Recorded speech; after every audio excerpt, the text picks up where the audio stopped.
Welcome back to another episode of Shin Before Sin. On today's episode, we will be discussing Jews' opinions on sending thoughts and prayers in times of crisis. In a poem that I'm about to read, Rabbi Jack Reimer highlights the idea that as Jews, it is our responsibility to pray for change, but it is our greater duty to take action. We must not ask of you, O God, to take the task that you have given us. We cannot shrink, we cannot flee away, avoiding obligation forever. Therefore we pray, O God, for wisdom and will, for courage to do and to become, not only to look on with helpless yearning as though we had no strength. For your sake and ours, speedily and soon let it be, that our land may be safe, that our lives may be blessed. By praying but not changing anything, we avoid any obligation, but we can't expect legitimate reform if we don't act on it. This is a guiding principle in the Jewish religion because it preaches a key message. God will not solve your problems if you do not put effort in. This is important because in today's society, thoughts and prayers are more prevalent than actions and ideas. In the era of mass shooting and constant gun violence, the U.S. Centers for Disease Control and Prevention, CDC, reported an average 96 gun deaths each day. You would think that gun law reform would be a hot topic, but all our nation has to give to this situation are thoughts and prayers. Following any mass shooting or tragedy in the public eye, there is consistently the same reaction. People on their Snapchat and Instagram stories will post a red heart emoji in honor of the lives lost, and the leaders of the country will offer a shallow response that offers no solution, just thoughts and prayers. Very sad that the FBI missed all of the many signals sent out by the Florida school shooter. This is not acceptable. The president tweeted late Saturday night, "They are spending too much time trying to prove Russian collusion with the Trump campaign. There is no collusion. It is definitely hard to keep up hope for a better and safer future when all that is offered are thoughts and prayers."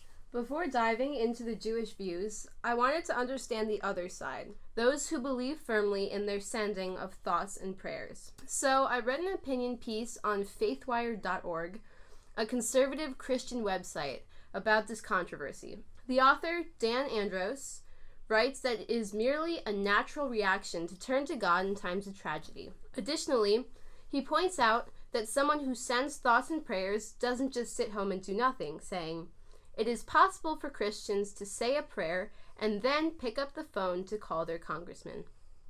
This is a valid point.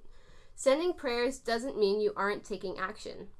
But it seems that too many people today, in the wake of gun violence tragedies, do little to create change. So how should we, as Jews, act in these times?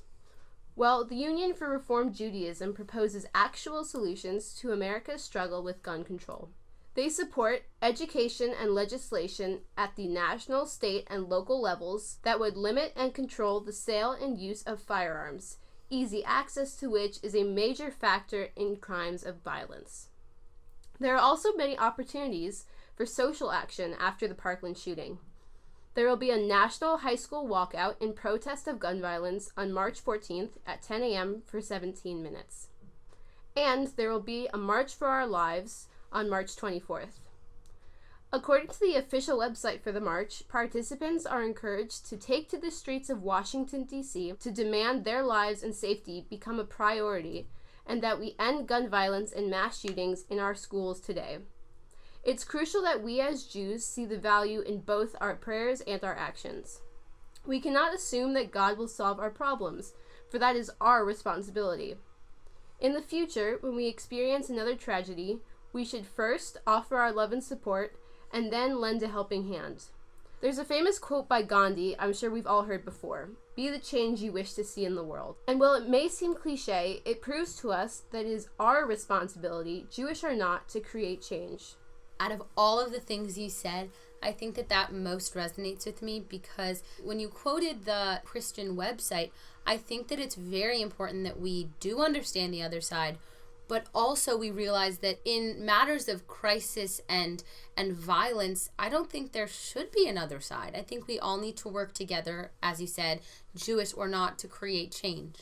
Yeah, I think the thoughts and prayers side, it's almost like an easy way out.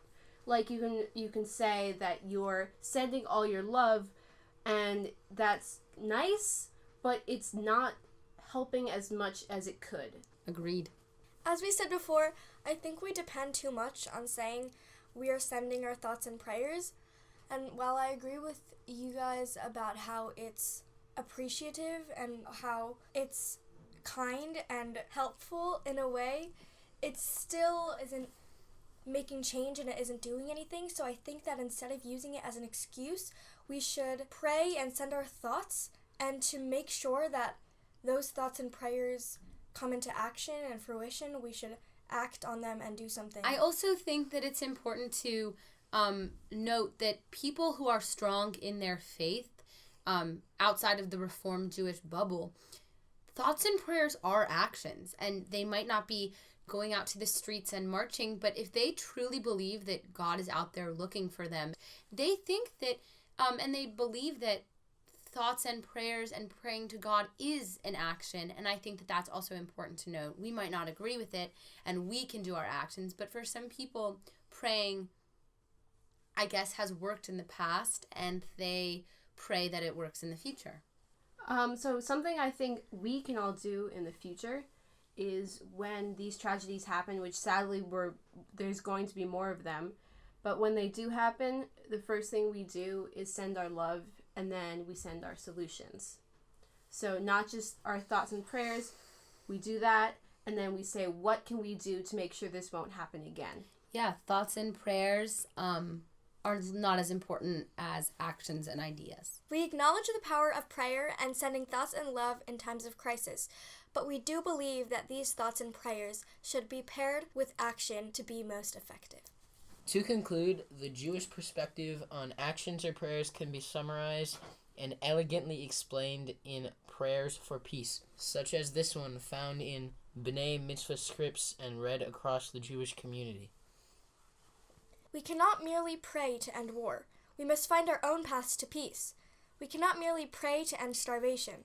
We must use our resources wisely. We cannot merely pray to root out prejudice. We must open our eyes to see the good in all. We cannot merely pray to end despair. We must open real channels of opportunity. We cannot merely pray to end disease. We must commit ourselves to health. We cannot merely pray. We must also do. May we cultivate the art of doing wisely, bringing head, heart, and hand together to redeem our sacred and fragile world. Thank you for tuning into this episode of Shin Before Sin. Don't forget to tune in next week for another podcast.